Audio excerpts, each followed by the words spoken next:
How's it going, everyone? It's Caleb1776, and today we are looking at the Divo Tallboy. The Tallboy has been very nice, very nice. I want to say thank you to Jim Cox. Without him, I would not have gotten my hands on one of these. It's been really fun. I also want to give a special shout out to Mad Yako for making these hanks. If you guys need a hank or some blade wax, check out Mad Yako. He's got a great product, and his wax is food safe as well. But a little bit of a quick dive. The Divo Tallboy is 8 inches in overall length. The blade length is 3.5. Closed, it comes in at 4.5 inches long. The weight is 3.1 ounces. It's rocking some S90V. Don't know if that'll focus, but that is what the blade seal is, I promise. I was lucky enough to come out with what they are calling the Wakanda Forever version of this knife. There are a few others. It is Purple Flow Carbon. It is what they're calling it on their website, at least. It has all T8 hardware, and it's an exposed liner lock. And the OEM on these is actually Kubi. They're saying the HRC of the S90 is between 60 and 62. And it's a hollow grind on these, which is very nice. Makes it very slicey. And I will say this. This is one of the very few knives that you're going to hold that is insanely light, yet doesn't feel cheap. Most of the time, I feel like a light knife always feels like a cheap knife. That is not the case in this at all. I've been thoroughly enjoying this. I've only been carrying it for a few days. But, yeah, it's been lovely.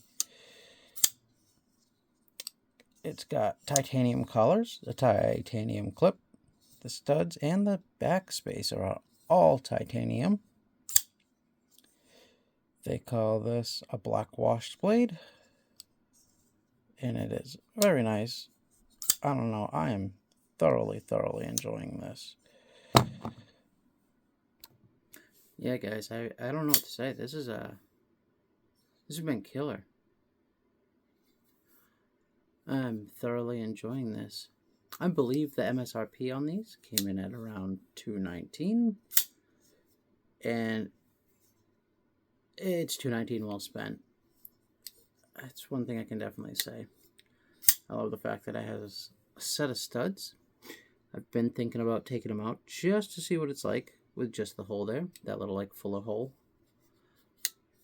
to see if it's still, because I'm not touching the stud right now, and it still seems good. Let's see.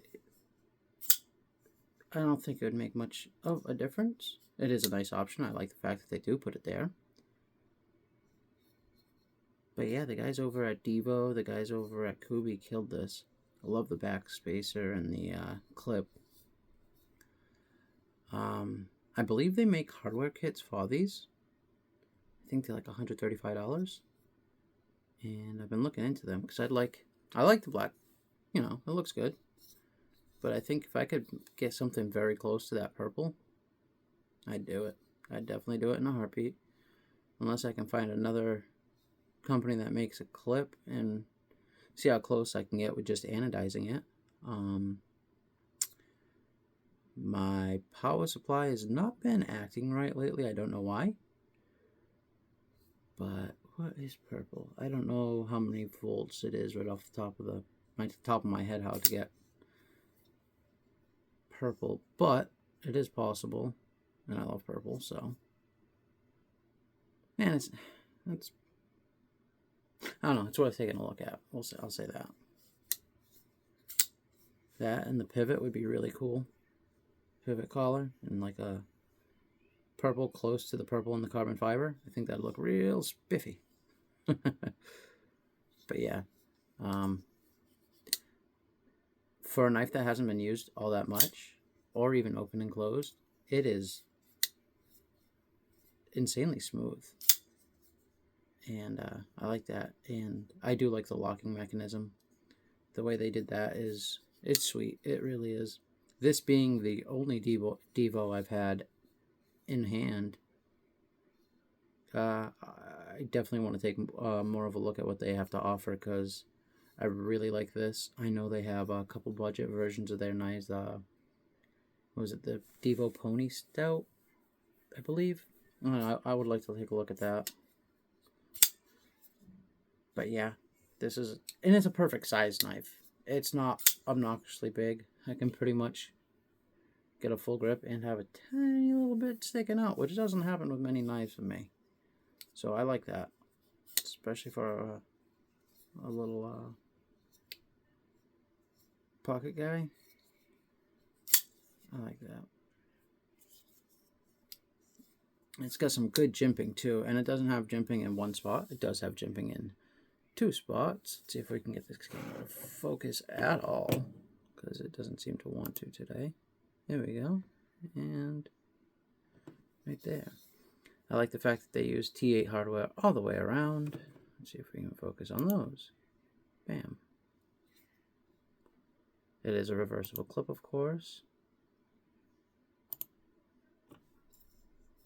And I do like that. The way they did it, they made this knife not only easy on the eyes, which is probably most knife companies' main objective, is to make a knife that looks aesthetically pleasing. This knife also seems, I could be wrong, like it would be easy to maintain too. The way they set everything up, it looked like it was planned well. There are some knives you look at and yeah, they can be absolutely beautiful, and then you go to work on them and they're miserable. There's a lot of, certain locks are like that. I think some companies use maintenance as an afterthought, and that's kind of a bummer. But the way they set this up, it looks like it'll be pleasant to do everything with. But yeah, if you guys have any questions, put them down below. I appreciate you guys coming by, taking a quick look at the Divo Tallboy. Like I said, this was sent in by Jim Cox. He really helped me out with this one. I will be keeping it. I did buy it. And please, if you guys need any hanks, any blade wax, please check out Madiaco. He's making some really, really good stuff over there. I certainly appreciate what he has to offer.